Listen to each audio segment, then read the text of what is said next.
Në lajme ndër të tjera do të nishin rreshet të dëborës të rëna gjatë natës kanë vështirësuar situatën në qarkun e Gjirokas në vështirësi Angolemi dhe Kurveleshi. Në qivjetorin e ndarjes nga jeta të Ismail Qemali të pakët janë ata që e kujtuan për babajnë e shtetit shqiptar. Administrata tatimore ka tashmë autoritetin për të mbledhur me forcë detyrimet tatimore të papaguara. Edicioni informativ në televizionin Kanal 7 mundësohet nga Epi Plodekor.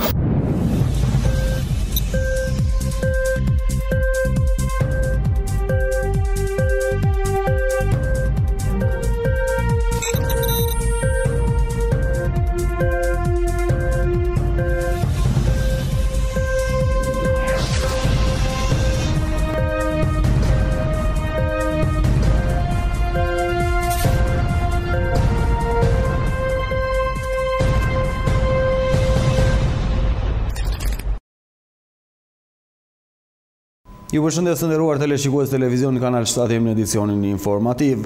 Rresht dëborës të rëna gjatë natës kanë vështirësuar situatën në qarkun e Gjirokastres në vështirësi Angolemi dhe Kurveleshi. Rreshet e dëborës të rëna gjatë natës kanë vështirësuar situatën në disa njësi në qarkun e Gjirokastrës. Sipas informacione zyrtare nga prefektura e Gjirokastrës, në qarkun e Gjirokastrës situata është kjo. Njësia administrative në qarkun e Gjirokastrës të blokuara nga dëbora nuk ka, me përjashtim të fshatit Golem, njësia administrative e Picarku aktualisht, rruga Kolojnë-Golem është e blokuar, trashësia e dëborës në fshatin Golem është 80 cm. Në bashkinë Përmet, situata paraqitet e qetë. Në bashkinë Kërcyr, situata paraqitet e qetë. Në bashkinë Memalia, gjithashtu. Në bashkinë Tepelen, rruga rurale, njësia administrative e Kurvelesh është e kalueshëm me zinxhir, pasi rreshet e dëborës të rëna gjatë natës kanë arritur 20 cm. Në bashkinë Dropull, situata paraqitet e qetë. Rrugën e njësinë administrative Zagorie, bashkia Libohov, lëvizjen e mjeteve bëhet me vështirësi.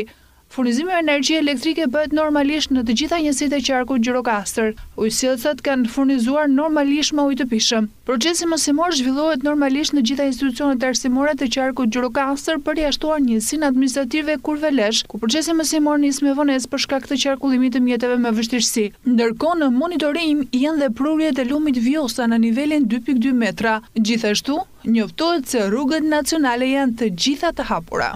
Në 100 vjetorin e ndarjes nga jeta të Ismail Qemali të pakët janë ata që u kujtuan për babajnë e shtetit shqiptar. Ne shqiptarët nuk di përse jemi patriot vetëm kur luan kombëtarja shqiptare, edhe pse duhet thonë se dhe këtë fundit e kemi brektisur. Nga afër kam parë disa festa kombëtare të Greqisë fqinje dhe kam parë me zili patriotizmin që nga foshnja deri tek më i moshuari. Madje më ka bërë përshtypje që në çdo balkon është i vendosur vendi ku duhet vendoset flamuri kombëtar. Sot në 100 vjetorin e vdekjes së babait të shtetit shqiptar Ismail Qemali, ne kemi shumë më të rëndësishme se çfarë tha Rama, Meta, Basha, Berisha apo Monika. Nuk di përse na pëlqen të jemi gjithmonë në fushat. Dhe du japim të drejtën disa labakëve që prodhoi ky vend pas viteve 90 të luajnë me ne. E them me bindje që na pëlqen ta lëm jetën në dorën e këtyre gjakprishurve, të cilët bëhen patriot, kur ju duhet pak vëmendje. Ismail Qemali u dalluat si frymëzues dhe organizator i kryengritjeve kundër osmanëve të viteve 1910-1912 së bashku me Luiq Gurakuqin e patriotë të tjerë. Hartoi memorandumin e Greçës të qershorit të 1911-s dhe në fund të atij viti mori nismën për organizimin e kryengritjes së përgjithshme të vitit 1912, i ngarkuar nga rrethet patriotike të vendit. Në pragun e luftrave ballkanike shkoi në Stamboll për ta bindur qeverinë osmane t'u jepte shqiptarëve autonominë. Pas fillimit të luftës së parë ballkanike, së bashku me Luiq Gurakuqin, ndërmori një aksion të ri politik për të shpallur pavarësinë e Shqipërisë. Në mbledhjen e Bukureshtit në 5 nëntor të vitit 1912, gjeti përkrahjen e kolonisë shqiptare të atjeshme dhe prej andej shkoi në Vjenë, ku takua me personalitete politike austro-hungareze e me përfaqësues diplomatik të fuqive të mëdha, ku siguroi përkrahjen e tyre për çështjen shqiptare. Udhimi Ismail Qemalit me bashkëpunëtorët e tij në Shqipëri, nga Trieste për në Durrës, përshkruhet në fotografitë dhe shkrimet e gazetave Le Figaro, La Presse, pasi u kthye në Shqipëri, thirri mbledhjen e kuvendit kombëtar në Vlorë. Në këtë kuvend që mblodh më 28 nëntor të vitit 1912, lexoi deklaratën e shpalljes së pavarësisë së Shqipërisë dhe ngriti flamurin kombëtar. Ky akt përmendet dhe në gazetat prestigjioze franceze të kohës, Le Figaro dhe Le Gaulius. Në fillim të janarit të vitit 1913, qeveria e përkohshme shqiptare kryesuar nga Ismail Qemali u dërgoi ambasadorëve të fuqive të mëdha të mbledhur në konferencën e Londrës një memorandum për të mbrojtur kufit natyror shqiptar. Ismail Qemali dhe delegatë të qeverisë së Vlorës u nisën për në Europë. Ata vizituan Romën, Parisin, Londrën, ku zhvilluan veprimtaritë të dëndur diplomatike në kancelaritë e fuqive të mëdha për të siguruar mbështetjen e shpalljes së pavarësisë së Shqipërisë. Këto momente paraqiten në fotografi dhe në shkrimet e gazetave franceze Le Matin dhe Le Radical. Në 22 janar të vitit 1914, Ismail Qemal Vlora dha dorëheqjen, duke kaluar tërësisht pushtetin Komisionit Ndërkombëtar të Kontrollit. Me këtë akt, u shënua dhe rënia e qeverisë së tij që ishte krijuar nga Kuvendi Kombëtar i Vlorës më 4 dhjetor 1912. Ky akt është publikuar në shkrimet e gazetave franceze Le Journal, Le Matin dhe Le Figaro. Vitet e fundit të jetës, Ismail Qemal Vlora i kaloi në mërgim Itali, Spanjë, Francë, duke punuar gjithnjë në të mirën e dheut. Ismail Qemali vdiq në Perugia të Italisë më 26 janar të vitit 1919. Administrata tatimore ka tashmë autoritetin për të mbledhur me forcë detyrime tatimore të papaguara. Një njoftim fillestar deri në sekuestro, këto janë të gjithë hapat që parashikon ligji ndaj personave që kryejnë evazion fiskal. Drejtoria e përgjithshme e tatimeve ka paralajmëruar evazorët fiskalë se administrata tatimore ka autoritetin për të mbledhur me forcë detyrime tatimore pa paguara, kur konstaton se tatimpaguesi nuk ka paguar në afat detyrimet e tij. Por gjithsesi, para zbatimit të procedurave të mbledhjes së forcës detyrime tatimore, administrata tatimore verifikon nëse tatimpaguesi ka apeluar detyrim tatimor në hallkën përkatëse të apelimit tatimor. Drejtoria e përgjithshme e tatimit lajmëron se administrata tatimore dërgon në adresë të tatimpaguesit njoftim për pagimin e detyrimit tatimor nëse detyrimi tatimor nuk është apeluar ose është humbur e drejta e apelimit dhe njofton atë për fillimin e procedurat të mbledhjes me forcë detyrimit tatimor. Nëse tatimpaguesi ka paraqitur në drejtorinë e apelimit tatimor ose në komisionin për shqyrtimin e apelimit tatimor një ankim, procedura e mbledhjes me forcë fillon në mbarimin e procedurës ankimimit. Procedurat e ankimimit konsiderohen se ka përfituar ditët e para të mbarimit të afatit ligjor që tatimpaguesi për t'i dorëzuar gjykatës. Për mbledhje me forcë detyrimit tatimor, administrata tatimore në çdo rast merr në konsiderat analizim dhe vlerësimin e riskut, çka do të thotë se merr në analizën se tatimpaguesi do të paguajë detyrimin e tij apo ai ka tendencë të shmangë këtij detyrimi. Drejtoria e përgjithshme e tatimeve lajmëron gjithashtu se kur administrata tatimore arrin përfundimin se detyrimi tatimor nuk është paguar plotësisht, ajo menjëherë njofton tatimpaguesin për detyrime pa paguar nëpërmjet postës dhe rekomande. Njoftimi nga ana e administratës tatimore nuk mund të bëhet edhe në formë të tjera dërgimit të njoftimit përveç se postës, duke përfshirë dorëzimin dorazit të njoftimit kundrejt konfirmimit të marrjes së tij prej tatimpaguesit. Njoftimi përmban shumën e detyrimit të papaguar, llojin e ndatimit apo sanksionet që pasojnë në rast të mospagimit, fillimin e aplikimit të masave shtrënguese. Drejtoria e përgjithshme e tatimit njofton tatimpaguesit të kenë kujdes pasi në kalimin e 10 ditëve nga data e nisjes në postë të këtij njoftimi ose brenda 8 ditëve nga data e dorëzimit të njoftimit të tatimpaguesit, fillon zbatimi i procedurës për mbledhje me forcë detyrimi tatimor. Administrata tatimore në funksion në mbledhje detyrim tatimor pa paguar tatimpaguesit mund të angazhojë strukturat e saj për verifikuar e monitoruar në vend aktivitetin tregtar tatimpagues me qëllim konfiskimin në fund të çdo dite të një shume më pak se 50% e qarkullimit realizuar dhe jo më shumë se detyrimi tatimor për të cilin ka filluar procedurën e mbledhjes me forcë detyrimi tatimor, llogari detyrimi tatimor pa shlyera tatimpaguesit. Sipas lajmërimit drejtorisë përgjithshme tatime, kjo bëhet me anë të një urdhi konfiskimi të qarkullimit i cili përmban dhe emrin tatimpaguesit, niptin adresën të dhënën njoftimit, vlerëson tatimet, të dhënat për shumën e qarkullimit ditor dhe atë për të cilën vendoset masa e konfiskimit. Në zbatim të dispozitave të ligjit numër 9920 datë 19/5/2008 për procedurat tatimore Republikën e Shqipërisë ndryshuar, kur tatimpaguesi nuk pagon në mënyrë vullnetare detyrim tatimor, administrata tatimore detyrohet të nxjerrë urdhë bllokimi e llogarisë bankare dhe llogaria e depozitit të tatimpaguesit. Urdhë bllokimi i dërgohet bankave të cilat administrata tatimore ka dienitë se tatimpaguesi ose administratori ose pronari i shoqërisë tregtare kanë filluar dhe kanë llogaritë e tyre, si dhe të gjitha bankat e tjera në seli Republikën e Shqipërisë. Drejtoria e përgjithshme e tatimeve njofton se në çdo rast shuma që kërkohet të bllokohet nga banka është shumë e vogël nëpërmjet shumës administratës tatimore kërkon të marrë në shumë që rezulton në llogarinë bankare të tatimpaguesit në momentin e nxjerrjes së urdhës bllokimit. Me bazën e këtij banka, brenda së njëjtës ditë pune vepron mbi llogarinë apo depozitat të tatimpaguesit për të ekzekutuar urdhë bllokimit të organit tatimor dhe duke kaluar llogari apo depozitat të tatimpaguesit në llogarinë e organit tatimor përkatës një shumë barabartë me detyrimin e papaguar tatimor tatimpaguesit ose të gjithë gjendjen e llogarisë bankare kur ajo është më e vogël se detyrimi tatimor i papaguar. Përqendrohemi këto me ndeshjen më të fundit nga rajoni dhe bota.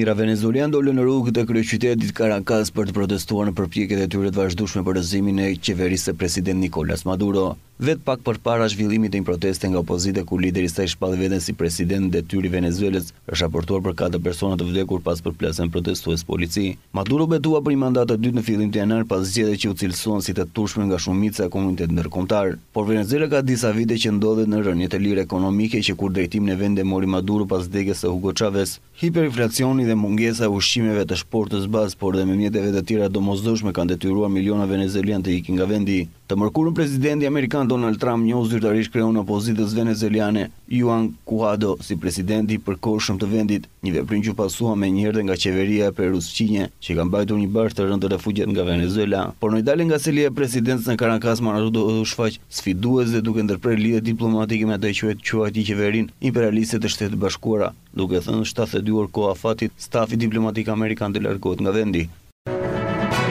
Presidenti rus Vladimir Putin me priti homologun e tij turk Recep Tayyip Erdogan të mërkurën në Kreml për të diskutuar mbi bisedimet për Sirinë. Turqia kishin njoftuar më se bisedimet do të fokusoheshin mbi të ashtu quajtur zonë sigurie nga Ankara zyrtare në Siri Veriore. Rusia dhe Turqia kanë rënë dakord për të koordinuar operacionet në terren në Siri pas njoftimit të befasueshëm të presidentit amerikan Donald Trump gjatë muajit të kaluar për të rrequr rreth 2000 trupave amerikanë në Siria.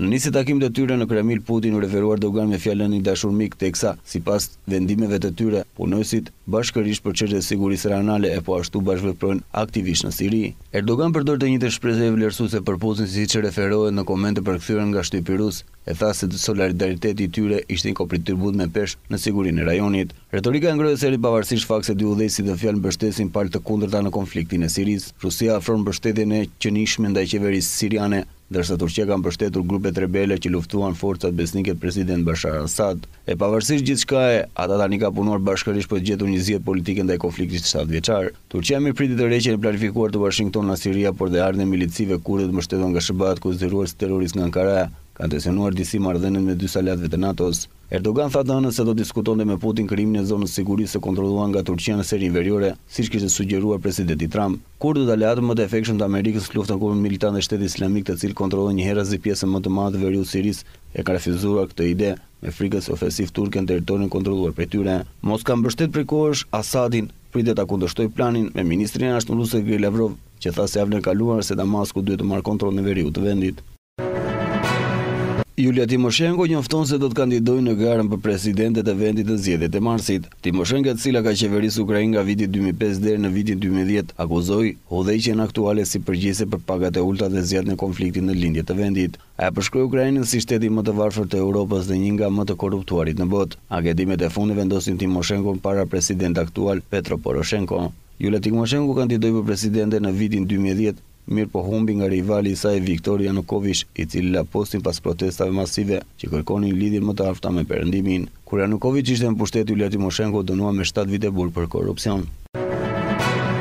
Dhoma e përfaqësuese në Shtetet e Bashkuara miraton me shumicë dërmuese votash një ligj që konfirmon mbështetjen e Kongresit për NATO-n, lëvizje kjo e cila u pa menjëherë si parlamentari ndaj president Donald Trump që të mos tentojë të rreqen e Amerikës nga aleanca më e madhe ushtarake e globit. Ka pasur shqetësime në rritje lidhur me angazhimin e shefit të Shtëpisë së Bardhë ndaj organizimit të 29 anëtarëve. Ligji miratua me 357 vota pro dhe 22 kundër, pohon se është politike SBA-ve të mbështet pjesën veri atlantik dhe ndalon përdorimin e fondeve për largimin prej saj. Madje përveç se konfrontimit të kontrollit të Kongresit mbi parat, ky legjislacion ripohon dhe mbështetjen e SBA-s ndaj NATO-s dhe koalizionin e mbrojtjes së ndërsjellë. Në të shpreh po kështu mbështetjen për marrjen e si anëtari më të ri të NATO-s për financimin e fuqishëm SBA-s për iniciativën europiane të ndalimit, ndërsa forcojnë qëllimin që secili vend anëtar të shpenzojë për mbrojtje të paktën 2% e prodhimit të brendshëm bruto deri në vitin 2024. Kohë më parë, duke cituar burimet e qeverisë federale, New York Times raporton se Trump ka hedhur idenë e të rreqjes së Shtetit Bashkuar nga NATO. Veprim ky që paraprakisht do të shkatërronte aleancën, e cila shënon 70 vjetorin e themelimit të saj në prill të këtij viti.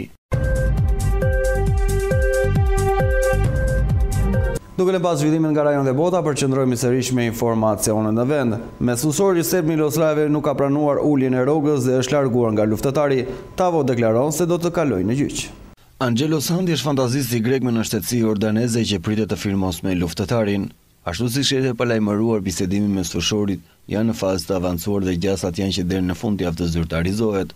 Antikaluajtu në Greqi me skuadrën si Egrotelis, Iraklis, Aris dhe Ofi, bëhet fjalë për 29 vjeçarin që mund të ndihmojë shumë Gjirokastrit në pozicionin ku luante Roca. Lajm për akordimin me grekun e konfirmojnë dhe burimin në klubin Gjirokastrit, ndërkohë 2 vite më parë për shkak se kishte edhe nën shtetësi jordaneze prej babait të tij nga ky vend dhe nënës greke, Hanti pranon ofertën e Federatës Futbollit të Shtetit Aziatik. Ai numëron deri më tani 5 ndeshje me fanellën e Jordanisë. Ndërkohë mersushori serb Vlada Milosajev nuk pranon uljen e rrogës dhe largohet nga luftëtarët duke zgjedhur të vijojë karrierën në ligën e dytë ruse me Tuimen. Lajmin e kishte firmosur në klubin rus, e konfirmon vetë lojtari gjatë paraditës së dieshme përmes një postimi në Instagram.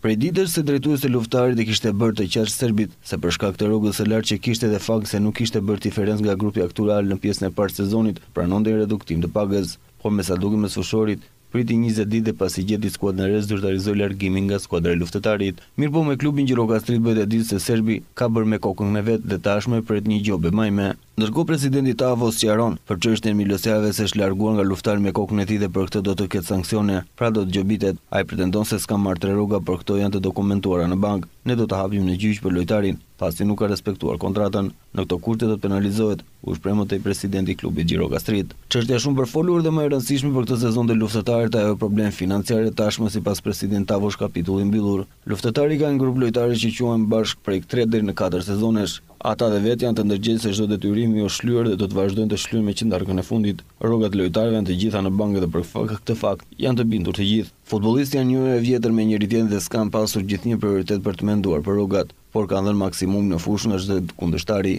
Tashmë do të nisin vitin me kupën që është një kompeticion i rëndësishëm dhe do ta vlerësojnë maksimalisht, deklaron Tavo.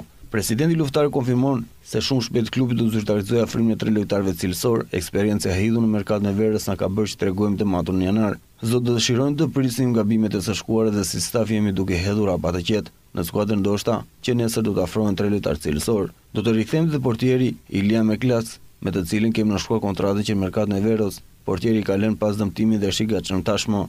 Një mesfushor të 2 sulmues janë objektivat e merkatos son, kur rreshtet e emrat e gjithë do të heqin shumë shpejt. Në këto momente nuk mund publikohet asgjë pa konkretizuar marrëveshjen, përfundon presidenti. Përqendrojmë këto momente tek parashikimi i motit, ku grafika na njeh me motin për ditët në vijim.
Gjirokaster.online, faqja e zërit ton të përbashkët. Mjafton një klik dhe aty do të gjeni lajmin që ju kërkoni. Channel 7 Gjirokaster online. Mund të na ndiqni kudo ku ju ndodheni. Lajme minutë pas minute, emisione, kronika, shtypi i ditës, fotolajm, kulturë, kuriozitete, kuzhinë, sport, transmetim live. Channel 7 Gjirokaster.online. Ajo që ju duhet. Zëri joni përbashkët.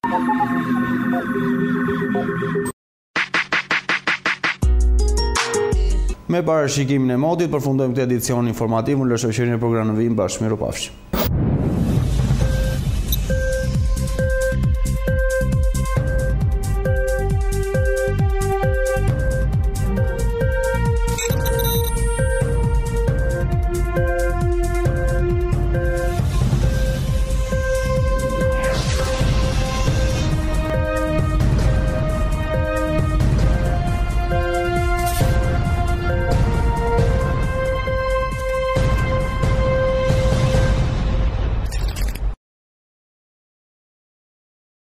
Edicioni informativ në televizionin Kanal 7 mundësohet nga epi Plot Dekor.